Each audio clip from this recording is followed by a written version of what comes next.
إذا كنتي تحوسي على حلوى معسلة وتقطع لك كمية كبيرة والشكل تاعها يكون يحمر الوجه، أنا نقول لك عليك وعلى هاد المعسلة. السر كامل راهو في العجينة اللي رايحة تخدموا بها.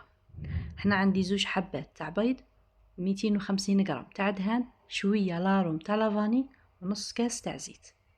هنا غادي تجيكم هاد المعسلة ما شاء الله، كي طيبوها تحسوا انه راه عندكم ريحة العيد في الدار. زدت عليها قرصة تاع ملح وربع مغارف تاع سكر غلاس. هنا الدهان تاعكم يكون بدرجة حرارة المطبخ. زدت عليه هنايا نص كاس تاع قاطو مرحي، وزدت عليه ربع مغارف تاع مايزينا، ساشي تاع خميرة الحلويات، و3 كيسان تاع كاوكاو محمص ومرحي. هنا تقدروا تعوضوا الكاوكاو تاعكم بأي نوع تاع مكسرات يكون عندكم. هنا كي راني نخلط فيه ما شاء الله الريحة تاعو هايلة. خلطته كامل ومن بعد بديت نزيد نلم فيه بالفارينة. احنا الفارينة غير بشوية ولموه باش ما تجيكمش العجينة ما ديروهاش قاصحة. هنا خاصنا العجينة غادي تجيكم طرية باش كي نحلو الحربوش تاعنا ولا نبقاو نشكلو فيها ما ينتحلش معانا. لميت هنايا قاع العجينة حتى وين تلمت لي ولات لي طرية. هنا تبغوا ديروه حبات كيما توع المشوك مدور، تبغوا تقطعوه كيما قطعتو انايا على شكل مقروطات.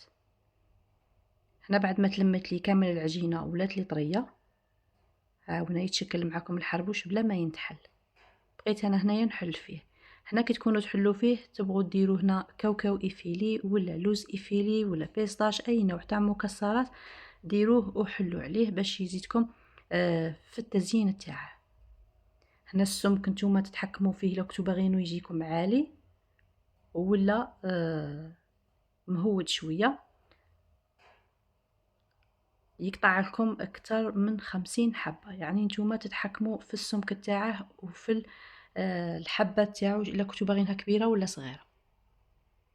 هنا بعد ما قسمتو كاع كيما هكا حبات صغار يعني مقرودات، ستفتهم هنا في البلا. كي تستفوهم هنايا ما تلصقوهمش مع بعضهم لانه فيهم الخميره ويلصقوكم.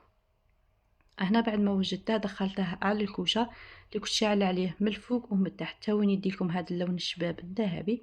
خرجته وبقيت نعسل فيه وهو هكاك حامي. هنا كي كانت عندي الكميه كبيره درت 2 باش نعسل الكميه اللي كانت عندي. هنا بعد ما كملته كاع وعسلته كانت هذه هي النتيجه تاعو ما شاء الله.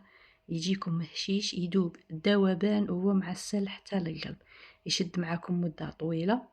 معسلة نقولكم غير جربوها، قوة في البنة وفي المذاق. كانت هذه هي النتيجة النهائية. نتلاقاو في وصفة سهلة وفي فيديو جديد. سلام.